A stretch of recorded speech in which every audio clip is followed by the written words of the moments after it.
Mahalakshmi latest വിശേഷങ്ങളിലേക്ക് എല്ലാവർക്കും സ്വാഗതം. നമ്മുടെ കമലേശ്വരത്തേക്ക് കണ്ണൻ മഹാലക്ഷ്മിയെയും കൂട്ടിക്കൊണ്ട് വരുന്നത് കണ്ടിട്ട് തകർന്നിരിക്കുകയാണ് നമ്മുടെ മേഘനാഥനും മഞ്ജുവും ദുർഗാദേവിയും ഉണ്ണിയും കരുണയും എല്ലാം. അതിനിടയിൽ മുട്ടൻ പണി കിട്ടാൻ പോകുന്നത് നമ്മുടെ മഞ്ജുവിനും മേഘനാഥനുമായിരിക്കും. കാരണം എന്താന്ന് വെച്ചാൽ നമ്മുടെ സാഗർ വഴി ഇനി ഇവർ അറിയും നമ്മുടെ മേഘനാഥനാണ് ഈ സാഗറിനെ ഇവിടേക്ക് വിട്ടത് എന്നൊക്കെ.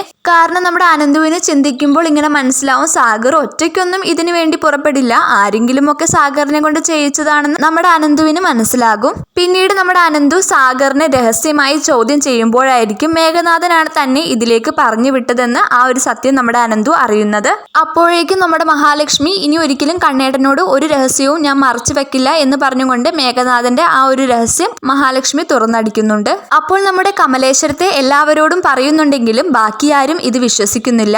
മേഘനാഥനുമായിട്ടുള്ള കല്യാണം മുടക്കാൻ വേണ്ടി ഇവൾ മനഃപൂർവ്വം കെട്ടിച്ചമച്ച കഥയായിട്ടാണ് ദുർഗാദേവിയും കരുണയും മഞ്ജുവുമെല്ലാം കരുതുന്നത്. പക്ഷേ കണ്ണൻ ഇത് കേട്ട ഉടനെ തന്നെ മഞ്ജുവിനോട് പറയുന്നുണ്ട്, മഞ്ജു, ഈ കല്യാണം നടക്കില്ല, മേഘനാഥനെ നീ മനസ്സിൽ നിന്ന് കളഞ്ഞോളൂ എന്ന്. അപ്പോൾ നമുക്ക് കാത്തിരുന്ന് തന്നെ കാണാം.